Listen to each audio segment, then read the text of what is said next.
Okay, now, I haven't mentioned much lately about Linda. It's been years, actually, I think, since 2021. Looking at my notes here, and I have more. But I also have some about the town called, in Victorson County, Texas, the town called Festive. It's Festive, Texas. And they have a festival, and they named it that on purpose. And it's got these barns they use for people to sell their things, and they're really, really long. And at the end of them, they usually have like 3, maybe 4, not apartments. Well, sometimes they're apartments, like for people who work there, or they were originally, and or they have little apartments, small apartments on either end. Okay, and it's just something neat. They do the farmers market. They do. People just sell whatever it is. They do their own DIYs, and it's in Victorson County, and they are really high on. They don't have any chain stores there. No chain stores, no chain restaurants, no chain anything, and they're really high on local. And it's a very, very wealthy, old money wealthy county. The people, from the settlers, which goes back many generations, and those they just kept inheriting. They never really, not many of them ever had a lot of kids, so all the properties and everything would get handed down to the descendants of those original settlers and their what they called back then servants, who actually they were from different places, and they all all of them, the settlers and everything, they were just very wealthy people. They got together and settled this town, bought the property, lots of it, made a county out of it over time. And eventually one of the places they had was Festival, Texas, like I was saying. And anyway, so it's on from there. Now Linda is, by the way, a descendant of old money, and she and her brother. So now Linda was one of them. She's a woman of a certain age, and I'm going to say that for anybody who's of a certain age. I'll let you figure out what you think of a certain age is. But like I was saying, I haven't said much about the elders. The elders in the whole county, especially in 2020, they started multiplying. Because they opened up in 2020, they closed down the county, and they had their own views. The elders run the county, and it has since it was a settlement where they settled the county. Original settlers, and the elders were the ages changed, because like the ones that settled, they weren't in their 70s. And they were maybe in their 40s and 50s, but as time went by, it got up to 70s, when people were eating better diets and knowing more about their health. Their elders were, like in their 70s and such. And then in 2020, they took it back down to 65.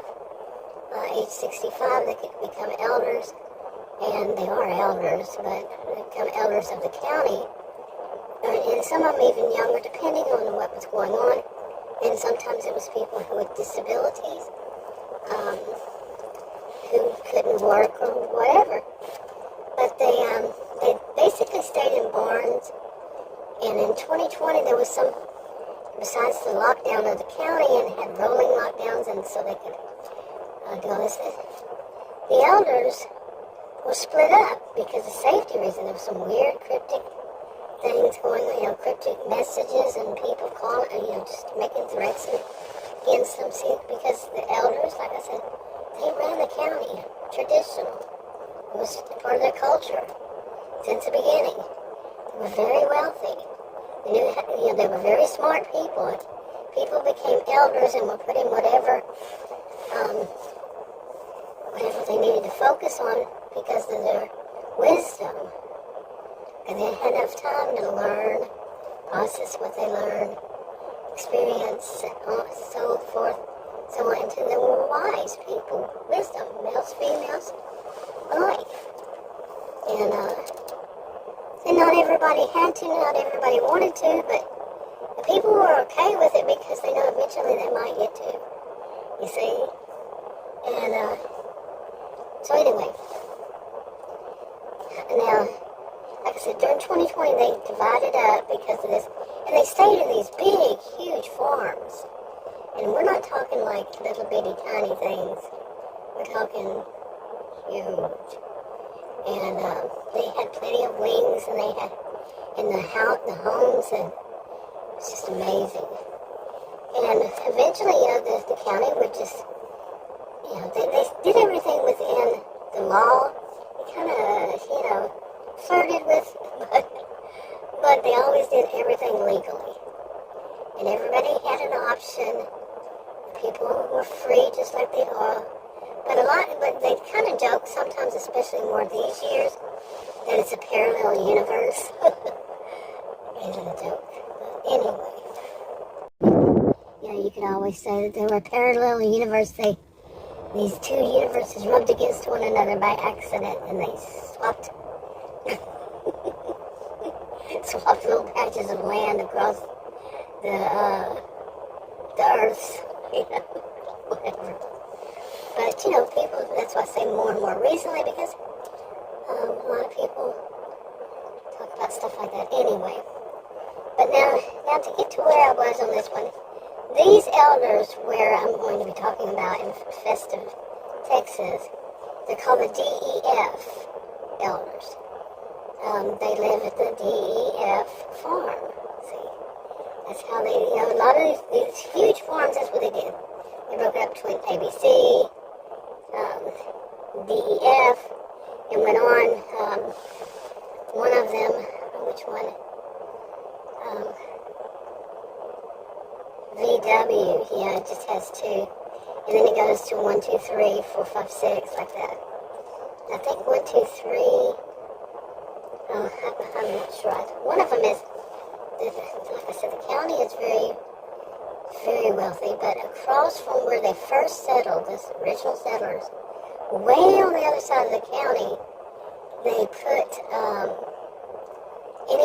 they put the prisons, basically, and they called it the Outlaws. Eventually it gave the name to the town the Outlaws.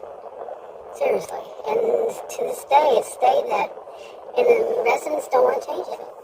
But if they do, but say people are descendants, and in the county do something wrong, that's where they go.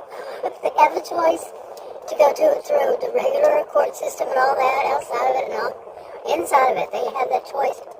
Or, it depends on what it is. If it's something really bad, they have to. But depends on what it is, they could move there. If they were living in the county and they did something really bad, they can move to the Outlaws. It's part of their culture. It's how they have so many different things.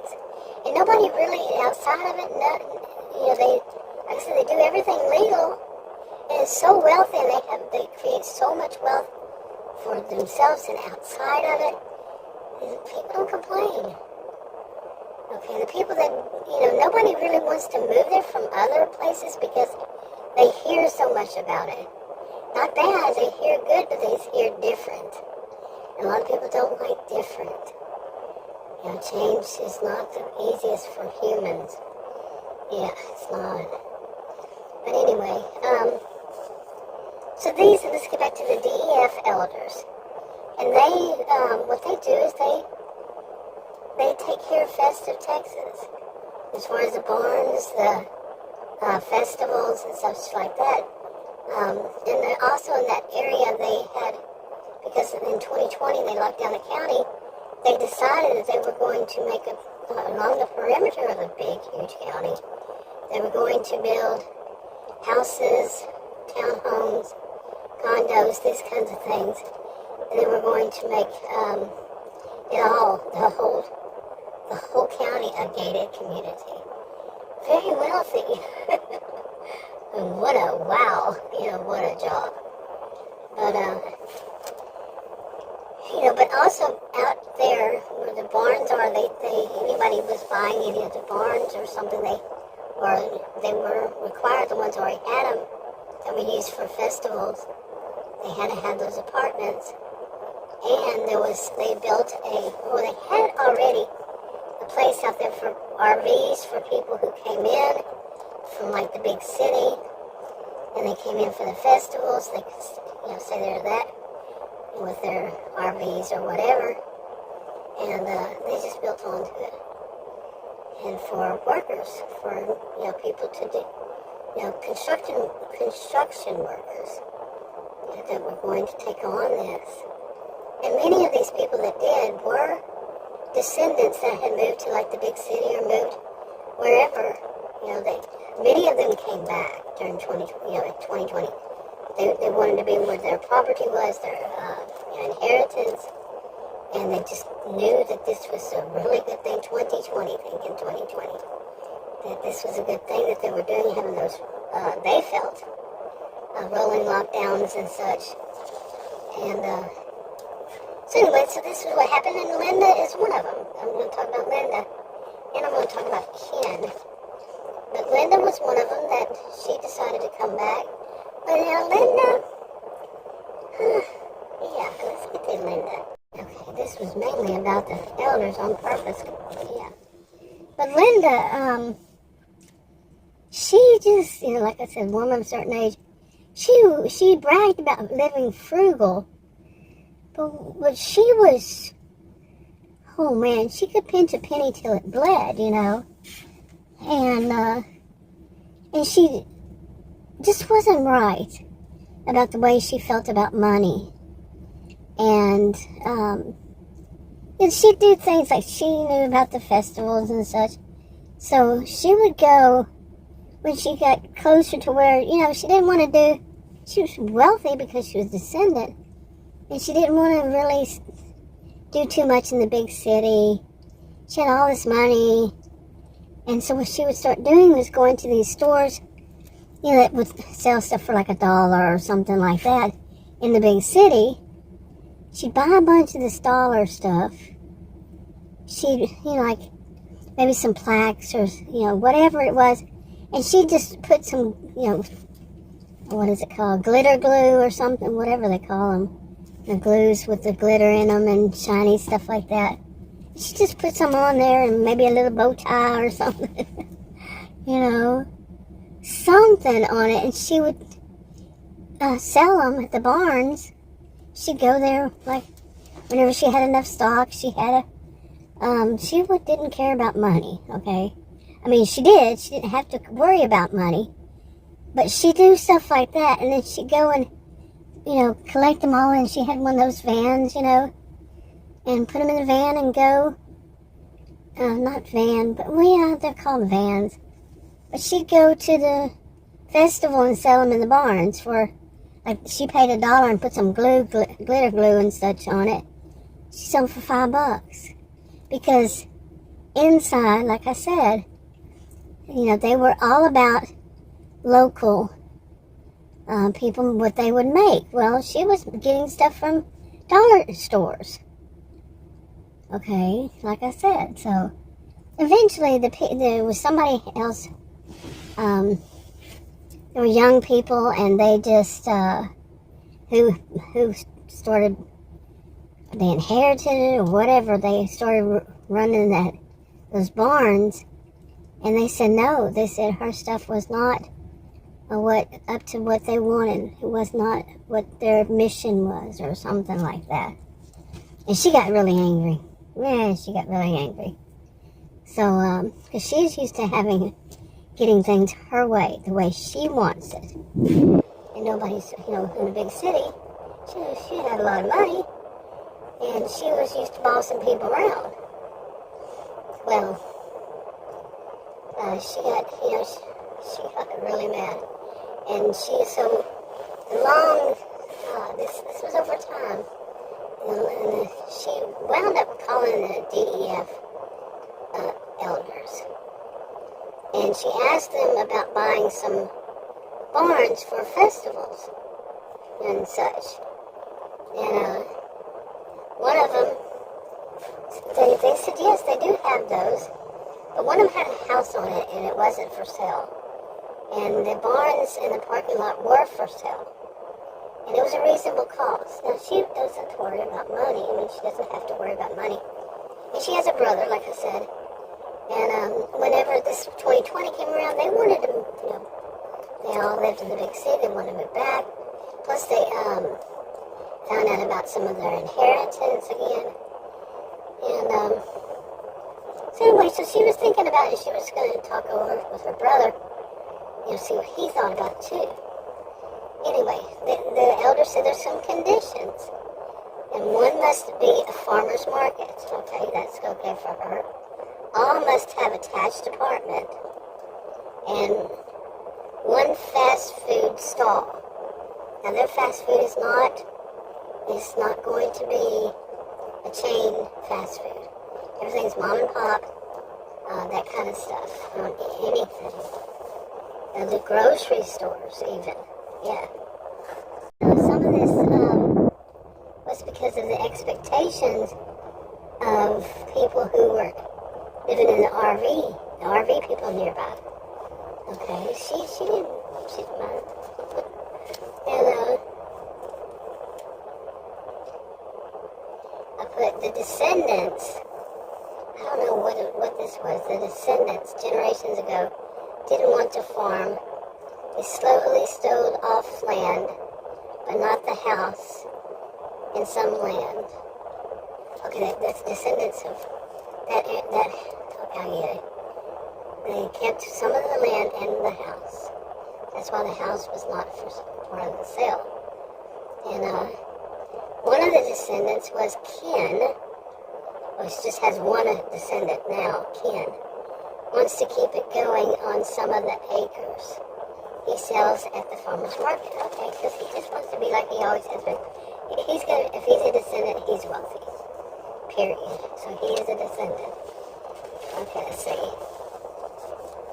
And the next part I said, he owns the house and some acres, but sold the barns to Linda through the DEF. He was the one selling them. And farms his own acres on other side, sells the farmer's market, but now will sell at Linda's. Okay. So, he's about the same age as Linda. I think that's enough. I think it's gotten a little long. I wanted to get out there. I need to do more about the elders. It's just because it's so unusual. Like I said, like a parallel universe. Kind of unusual. And unusual happens.